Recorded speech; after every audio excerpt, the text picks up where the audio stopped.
But now we move on to Kameo. And no, it has nothing to do with hit singles, Word Up, and the questionably titled Attack Me With Your Love. Please don't. Okay, won't.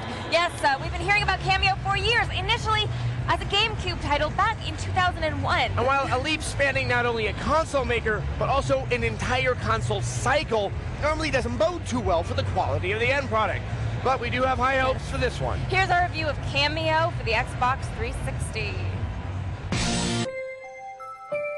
You're a parent. You're buying an Xbox 360 for your kids. They don't like sports or racing games. You're thinking, what the hell am I gonna buy for this rugrat? It's not like it's easy to find a launch game for the Munchkins. Let's see, there's Call of Duty 2.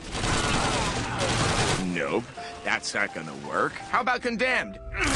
Don't think so.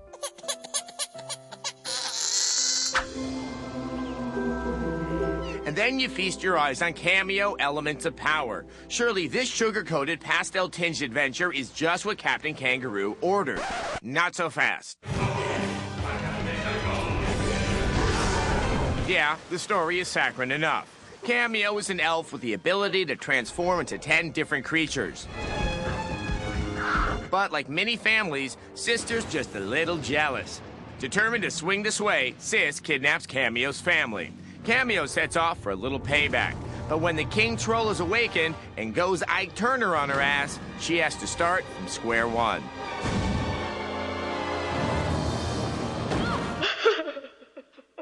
And there, it seems, you have the setup for another bedtime story.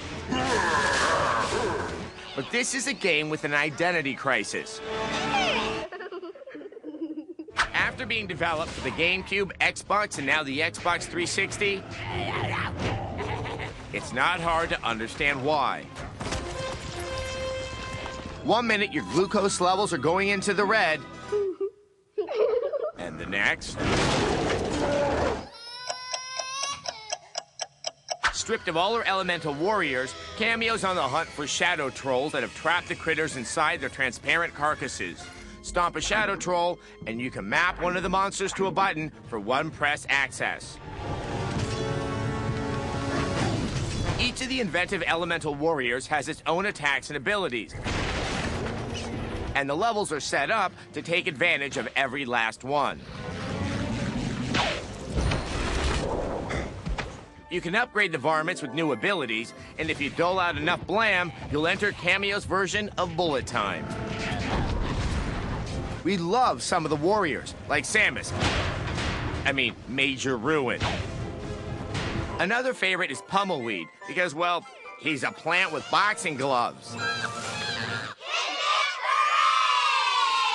Others don't fare as well because they lack versatility or are only used in specific situations.